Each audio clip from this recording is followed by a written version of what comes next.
Pentakosta ketiga. Pentakosta ketiga adalah pencurahan Roh Kudus yang dahsyat di zaman ini, melebihi yang terjadi di Azusa Street. Pentakosta ketiga akan mengakibatkan penuaian jiwa yang terbesar dan yang terakhir sebelum Tuhan Yesus datang kembali. Pentakosta ketiga akan membangkitkan generasi Yeremia, yaitu anak-anak muda yang dipenuhi Roh Kudus, cinta mati-matian kepada Tuhan Yesus, tidak kompromi terhadap dosa, dan akan bergerak untuk memenangkan jiwa. Pentakosta ketiga lahir di Indonesia dan bergerak ke bangsa-bangsa. Gerakan ini dari timur ke barat dan akan kembali ke Yerusalem. Pentakosta ketiga akan memberikan kuasa untuk menyelesaikan amanat agung, dan setelah itu Tuhan Yesus datang kembali. Adik-adik, sebelum kita memulai ibadah kita, mari kita berdoa. Terima kasih Tuhan Yesus, sebentar lagi kami ingin memulai ibadah kami. Hadir di tengah-tengah ibadah kami, Tuhan yang memberkati ibadah kami. Hanya dalam nama Tuhan Yesus kami berdoa. Amin.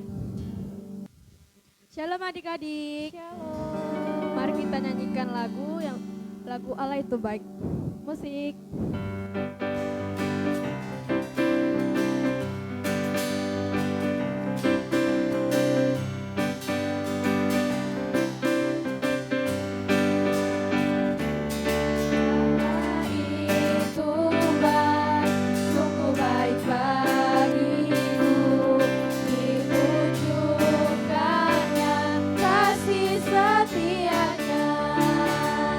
Dia menyediakan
Adik-adik, kita mau sembah Tuhan, kita siapkan hati kita. Kita nyanyikan lagu Bapa Kau Setia.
Nyanyikan dari awal, Bapa Kau setia.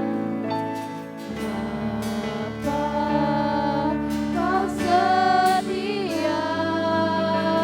Bapa Kau mulia. Tenanglah jiwaku, aman bersamamu. Lebih dari harta, lebih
lagi kita sembah Tuhan, Bapa Kau setia.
Tunjukkan kasih setiamu, Kau menyediakan yang ku perlu. Kau setia, Kau mulia, dulu, sekarang, dan selamanya. Kau tunjukkan kasih setiamu, Kau menyediakan yang ku perlu. Kau setia, Kau mulia, Bapa Kau setia, Bapa Kau setia, Bapa Kau setia, Bapa Kau setia, Bapa Kau setia.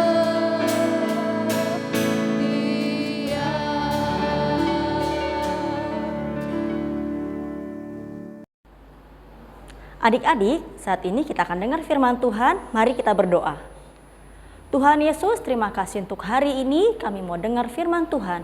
Urapi setiap kami Tuhan. Dalam nama Tuhan Yesus, haleluya, amin. Shalom adik-adik, apa kabarnya hari ini? Pastinya adalah dalam berkat dan lindungan Tuhan Yesus. Kita akan belajar firman Tuhan yang berjudul Si Kecil. Nanti adik-adik baca firman Tuhannya di Markus 4 ayat 30 sampai dengan 34. Mari kakak akan tunjukkan gambar berikut ini. Ada 3 orang anak-anak.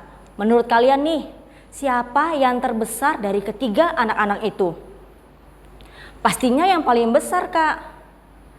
Wah, benar sekali. Nah, sekarang perhatikan gambar lagi. Kakak akan tunjukkan ada 3 buah benih atau biji atau bibit tanaman. Dan pertanyaan kakak adalah, menurut kalian, kalau nanti kelak benih ini ditaruh ke tanah dan bertumbuh nih, yang manakah yang kelak akan menjadi pohon yang paling besar? Yang kiri, Kak, yang kanan, atau yang tengah? Pasti semua akan mencoba menebak mana yang paling benar. Mau tahu jawabannya adik-adik? Mari duduk yang manis dan dengarkan kakak.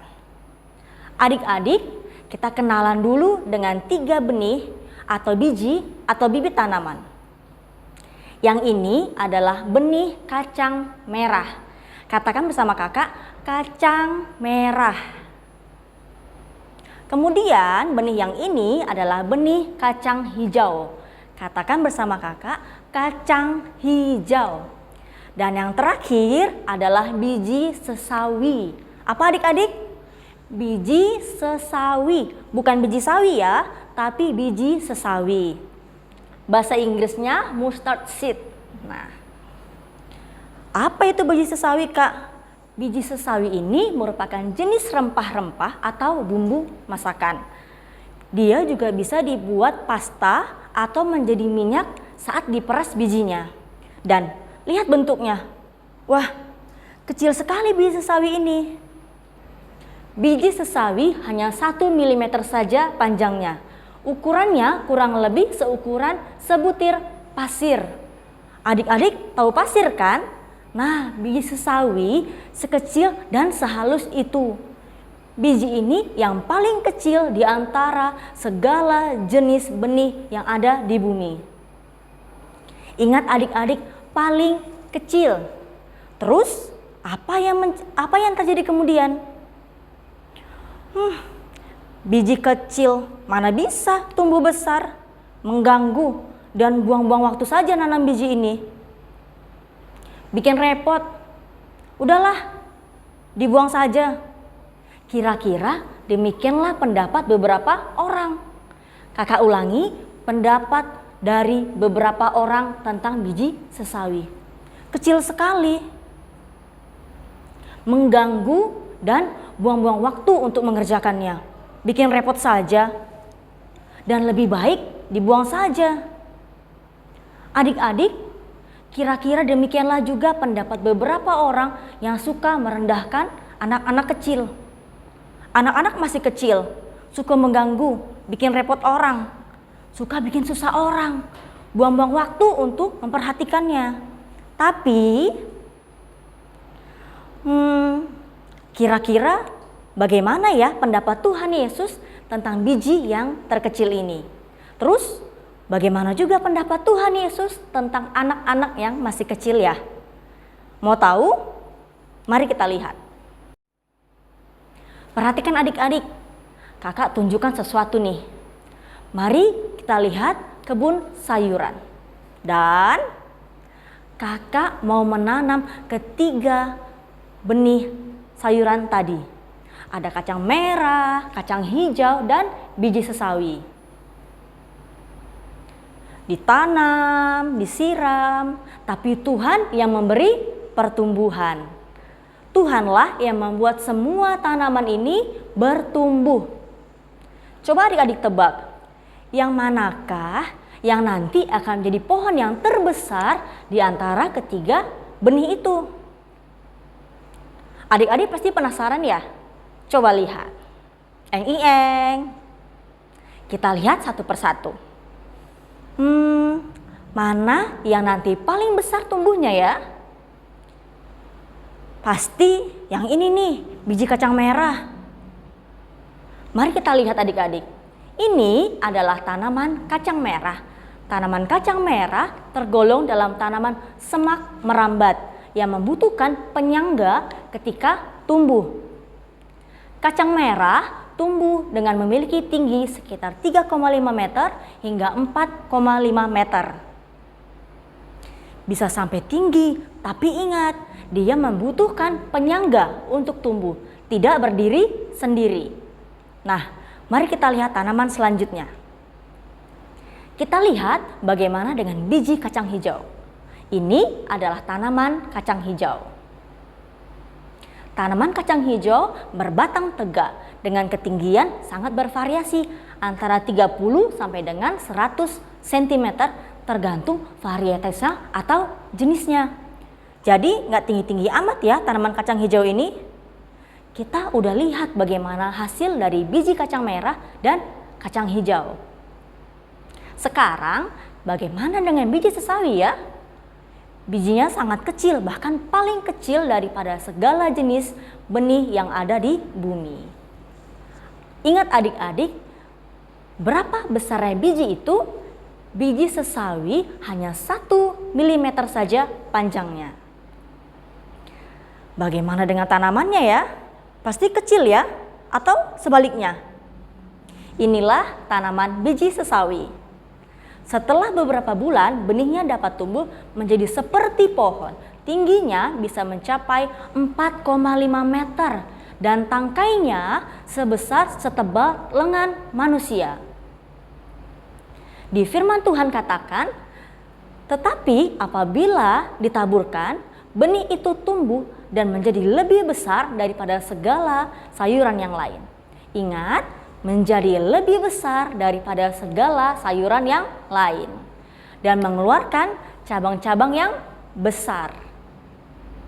Sehingga burung-burung di udara dapat bersarang dalam naungannya.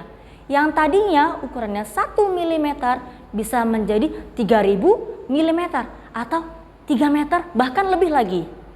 Wah, ternyata yang jadi pohon yang terbesar adalah biji yang terkecil ini. Si biji sesawi. Tuhan Yesus bilang, hal kerajaan surga juga seperti itu. Sepertinya kecil dan tidak berarti. Tapi suatu hari kelak akan terbukti bahwa kerajaan Tuhan Yesus itu besar sekali. Tuhan Yesus sengaja bercerita tentang biji sesawi supaya adik-adik dan kakak mengerti bahwa yang kecil itu bisa dipakai Tuhan menjadi luar biasa. Termasuk juga adik-adik. Tuhan Yesus juga sangat sayang kepadamu. Dan suatu hari kelak kalian akan besar, kalian akan dipakai Tuhan secara luar biasa. Bahkan lebih lagi dari kakak-kakaknya. Hari ini kita belajar supaya adik-adik mempersiapkan diri dipakai Tuhan luar biasa. Seperti ayat hafalan kita hari ini, Lukas 9 ayat 48, karena yang terkecil di antara kamu sekalian, dialah yang terbesar. Mari kita ulangi 3 kali ya, sampai semua bisa dan hafal ayat hafalan ini. Lukas 9 ayat 48, karena yang terkecil di antara kamu sekalian, dialah yang terbesar. Sekarang kakak mau tanya adik-adik, maukah adik-adik dipakai Tuhan menjadi luar biasa? Siapa yang mau? Ambil keputusan dan sikap yang benar. Siapkan dirimu untuk dipakai Tuhan. Mari kita berdoa. Tuhan Yesus, terima kasih untuk firman Tuhan yang sudah boleh kami dengar pada saat hari ini. Tuhan Yesus, terima kasih sampai dengan saat ini Engkau telah melindungi dan memberkati kami. Tuhan, biarpun kami saat ini masih kecil, kami percaya Tuhan, Tuhan akan memakai kami lebih lagi Tuhan. Dan Tuhan, kami mau mempersiapkan diri kami untuk dipakai Tuhan dengan luar biasa. Tuhan, bimbing kami, urapi kami. Ajar kami Tuhan untuk selalu berpegang kepada firman Tuhan. Terima kasih Tuhan Yesus. Haleluya. Amin. Mazmur 91 ayat 1 sampai 16. Dalam lindungan Allah. Orang yang duduk dalam lindungan yang Maha Tinggi dan bermalam dalam naungan yang Maha Kuasa akan berkata kepada Tuhan, tempat perlindunganku dan buku pertahananku, Allahku yang percayai. Sungguh, Dialah yang akan melepaskan engkau dari jerat penangkap burung, dari penyakit sampar yang musuh. Dengan kepaknya ia akan melindungi engkau, di bawah sayapnya engkau akan berlindung, kesetiaannya ialah perisai dan pagar tembok. Engkau tak usah takut terhadap kedahsyatan malam, terhadap panah yang terbang waktu siang, terhadap penyakit sampar yang berjalan di dalam gelap, terhadap penyakit menular yang mengamuk waktu petang. Walau 1000 orang lembah di sisimu dan 10.000 di sebelah kananmu, tetapi itu tidak akan menimpamu. Engkau hanya menontonnya dengan matamu sendiri dan melihat pembalasan terhadap orang-orang fasik. Sebab Tuhan ialah tempat perlindunganmu, yang Maha Tinggi telah kau buat tempat perteduhanmu. Malapetaka tidak akan menimpa kamu, dan ular tidak akan mendekat kepada kemahmu. Sebab malaikat-malaikatnya akan diperintahkannya kepadamu untuk menjaga engkau di segala jalanmu. Mereka akan menyalakan engkau di atas tangannya, supaya kakimu jangan terjatuh kepada batu. Singa dan ular tedung akan kau langkahi, engkau akan menginjak anak singa dan ular naga. sungguh hatinya melekat padaku, maka aku akan kuduskannya, aku akan bentenginya, sebab ia mengenal namaku. Bila ia berseru kepadaku, aku akan menjawab. Aku akan menyertai dia dalam kesesakan, aku akan menguatkannya dan memuliakannya. Dengan panjang umur akan kukenyangkan dia, dan akan kuperlihatkan kepadanya keselamatan daripadaku. Shalom anak-anak yang Opa kasihi di dalam nama Tuhan Yesus. Mari angkat tanganmu di hadapan Tuhan dan terimalah berkat dari Dia. Kiranya kasih karunia dan anugerah dari Allah Bapa di dalam putranya yang tunggal, Yesus Kristus, dan persekutuan yang manis dari Roh Kudus memberkati setiap anak-anak di dalam nama Tuhan Yesus mulai sekarang sampai selama-lamanya. Amin.